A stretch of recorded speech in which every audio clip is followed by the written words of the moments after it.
Ini dialog saya dengan malaikat dalam kubur, bahwa diskusi saya asik sekali dengan malaikat itu. Tentu saja berdasarkan hadis Nabi yang sudah sangat terkenal bagaimana dialog antara dua malaikat di dalam kubur itu. Tapi kita ambil semua cerita ini dari Adi Hidayat. Adi Hidayat ini pintar ngarang bagaimana malaikat bertanya kepada orang yang sudah dalam kubur itu, bagaimana pendapat kamu tentang Muhammad bin Abdullah itu? Lalu dijawab begini, begono begini. Nah, nanti akan ada jawaban saya ketika malaikat itu bertanya kepada, "Hei Saifuddin Ibrahim, kamu kenal nggak si Muhammad ini?" Tentu saja saya punya jawaban yang lain daripada kebiasaan saudara Muslim. Oleh orang-orang yang telah mengiringinya. Jadi mengiringi, memakamkan, sudah selesai, ditinggalkan. Jadi begitu ditinggalkan itu sudah mulai terdengar suara orang-orang yang meninggalkannya. Kalau sudah pergi semua itu, ya, kemudian atahu malakan, datanglah dua malaikat. Keduanya mendudukkan orang itu, jasad itu, ya. Fayaqulani lahu, maka berkata, mulai diinterogasi, mulai ditanya. Malaikat itu bertanya kepadanya, dua malaikat itu bertanya, "Ma kunta taqulu fi hadzal rajuli Muhammadin sallallahu alaihi wasallam?" Ya, bagaimana pendapatmu tentang sosok ini? Ya, laki-laki ini, itu Muhammad sallallahu alaihi wasallam. Ya, pertanyaan tuh pertama disampaikan. Ya, kemudian fayaqulu, maka menjawab. Jadi semua orang Islam meninggal nanti, malaikat bertanya kepada dia, bagaimana pendapat kamu tentang Muhammad ini? Entah orang Inggris, orang Jawa, orang Amerika, orang Tiongkok, orang Jepang, akan ditanya di dalam kubur. Apa pendapatmu tentang Muhammad? Nah, yang saya takutkan kalau dia bertanya kepada saya, dia penipu, dia penjahat kelamin. Dia tidak pantas untuk dijadikan teladan. Dan tentu saja dia bukan nabi, karena tidak pernah ada nabi dari Arab. Selalu nabi dari Bani Israel. Adapun dia nabi itu ngaku-ngaku. Jadi begitu Ustadz Adi, ya. Hamba itu, menjawab hamba itu, asyhadu annahu abdullah wa rasuluh. Saya bersaksi bahwa beliau ini adalah hamba Allah dan rasulnya. Ya. Fayuqalu, maka dikatakan kepadanya, unzur ila. Masalahnya jarak antara saya dengan Muhammad itu 1400 tahun. Bagaimana saya mengenal dia? Nggak ada wajahnya, nggak tampak. Pakaiannya kayak apa? Siapa yang mengenal? Hanya dengan saya bersaksi Muhammad utusan Allah. Siapa yang menyaksikannya? Orang sudah nggak ada lagi, dikubur pun masih diragukan. Apakah itu tulang dia? Karena apa? Karena ada 3 orang yang mau mencuri tulang Muhammad itu, orang Yahudi. Apakah Presiden Ali Khamenei mengenal Muhammad? Enggak kenal. Saya sangat yakin bahwa Ayatollah Ali Khamenei tidak mengenal Muhammad. Apalagi dia nggak suka. Nggak suka. Hanya bohong-bohongan. Begitu. Adi, kamu kok kasihan sekali ya bikin cerita berdasarkan hadis, saudara. Maq'adika minan nar, abdalaka Allah bi maq'adan minal jannah. Allahu akbar. Jadi di alam kubur itu ditampakkan, di tempat kamu ini begini. Ini ada 2 kemungkinan kata malaikat. Lihat nih. Kemungkinan kamu yang berada di neraka itu, dengan jawaban kamu seperti tadi itu, kemungkinan kamu di neraka itu dihilangkan oleh Allah. Ya. Artinya apa? Bukan di situ tempatmu. Ya. Allah sudah mengganti itu semua maq'adan minal jannah dengan satu tempat di surga. Setelah dia bisa menjawab itu, ya kalau yang tadi di Al-Bukhari kan ditempatkan tempatnya di surga, ditempatkan. Jadi kebiasaan amal kita. Ahli puasa ditempatkan babu royan, kan? Ahli tahajud tempatkan babu tahajud. Ya, kalau semakin soleh, semakin tinggi, ada yang saat sakaratul maut tempatkan surganya. Ya. Setelah itu apa yang terjadi? Ya, belum selesai ini teman-teman. Tsumma yunawwaru lahu fihi, tsumma yuqalu lahu nam. Allahu akbar. Ya, setelah itu diberikan penerangan. Nah, ini informasi dari hadis semua nih. Diluaskan, dikasih penerangan. Ya, enak, nyaman, tenang dan sebagainya. Apakah benar di dalam kubur lalu diberikan cahaya oleh malaikat dan kubur yang sempit itu diluaskan? Yang benar aja Ustadz, nggak mungkin, nggak masuk akal cerita dungu kayak begitu dibikin masuk akal oleh kamu. Bagaimana di dalam kubur dikasih terang oleh malaikat? Siapa yang bisa membuktikan itu? Apakah benar dia dibangunkan, didudukkan, kemudian lalu ditanya-tanya sama malaikat? Hanya sekedar cerita konyol kayak begitu, hadis yang gak masuk akal seperti itu, diceritakan ulang oleh Adi Hidayat bahwa ada siksaan kubur. Siapa yang diberi cahaya? Ya tentu saja karena pintar bisa menjawab seperti itu.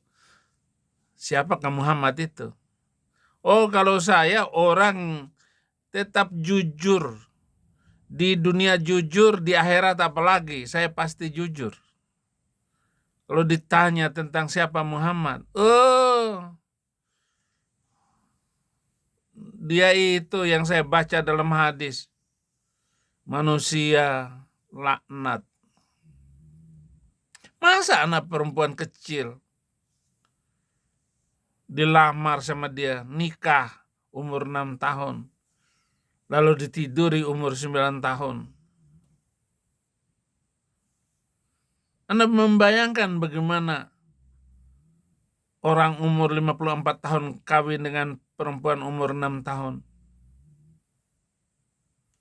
Pantas enggak itu? Itu yang akan saya jawab. Bagaimana dia memperkosa wanita Mesir, Maria Kibti. Bukan diperkosa, suka sama suka. Tetapi masalahnya ini perzinaan. Dia jelas berzina. Dia berzina dengan pembantunya Hafsah di rumah Hafsah pada hari waktu giliran Hafsah di atas ranjangnya Hafsah. Padahal dia belum menikah itu. Belum menikah dengan Maria Kibti.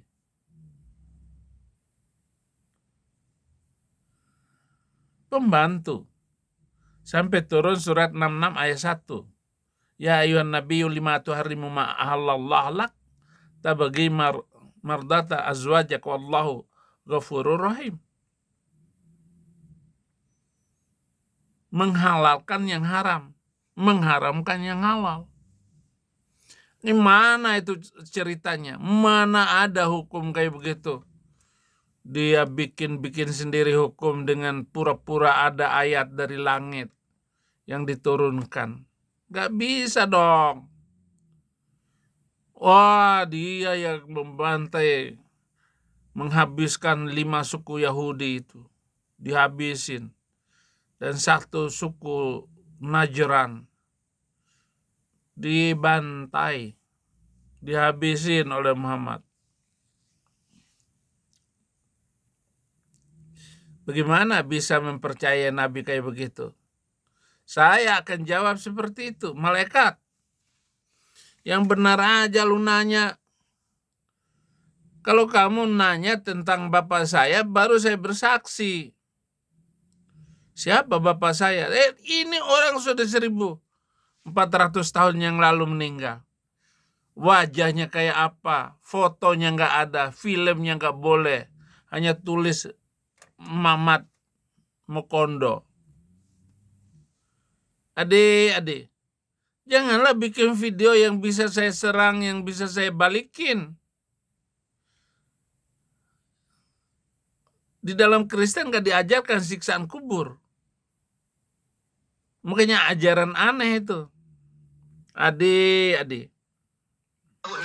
Lalu dikatakan kepadanya, ya, malaikat itu berkata, udah istirahat aja dulu, tidur aja dulu sekarang, istirahat dulu.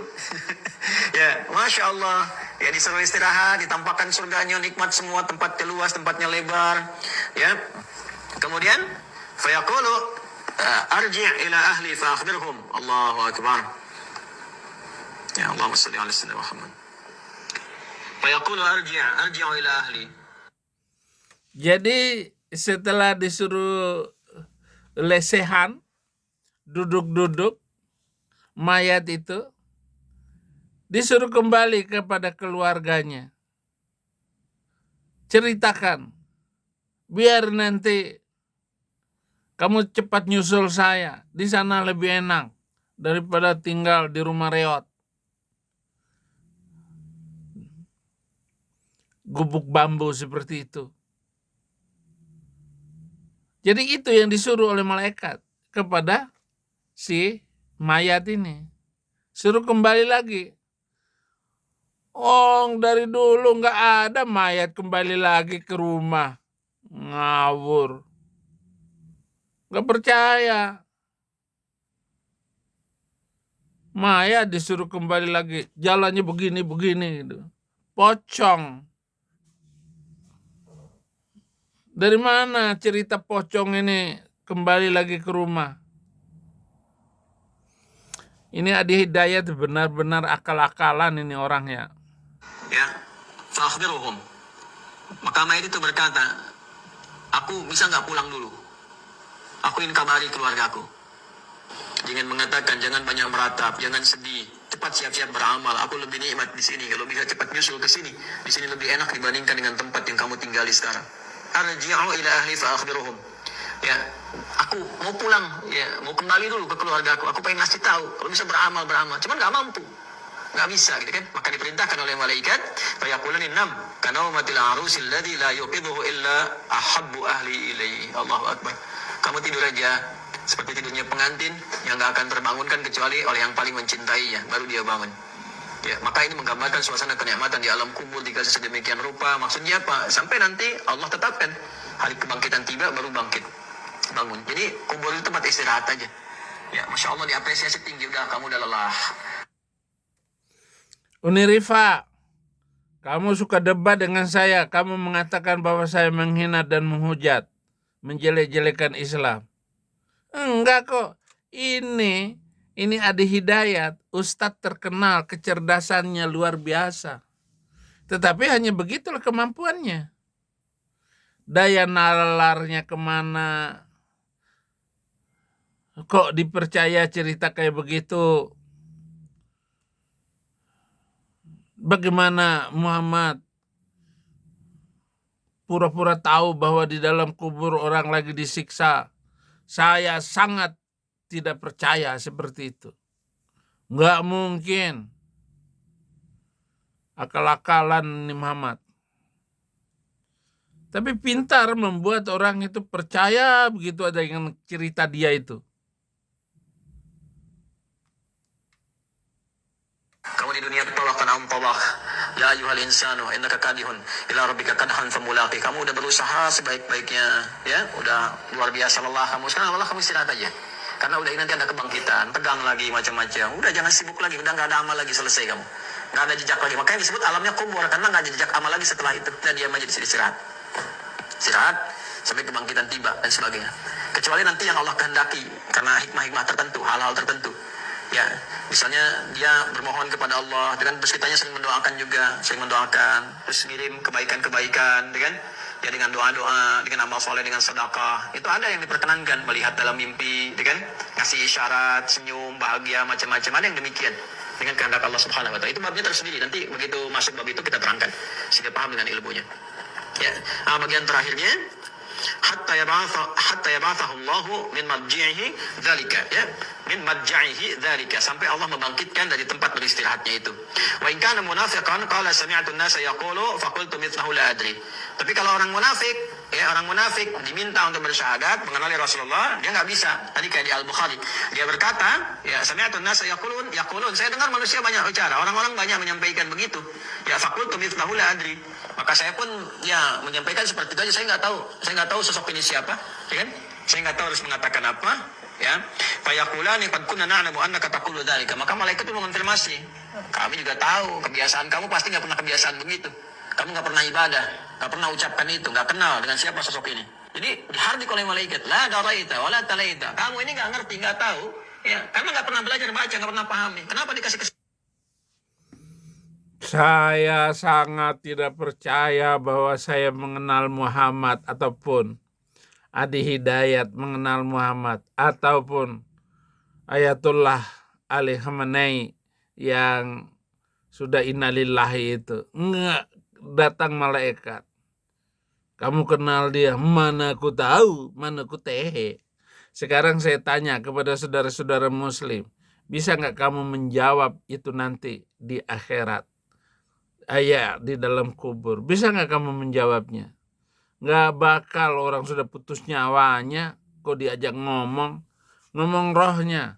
Nggak ada, nggak Muhammad nggak bicara tentang roh. Jangan akal-akalan, jangan terlalu mempercayai apa yang dikatakan Muhammad. Dan hadisnya seperti ini. Lucu. Terima kasih. Jangan lupa like dan subscribe. Dan jangan lupa Indonesia Bagi Kristus bantu pelayanan lebih cepat lagi memenangkan jiwa. Saya di sini saja kemarin ada 1 jiwa orang Medan terima Yesus Kristus sebagai Tuhan dan Juru Selamat. Haleluya. Amin.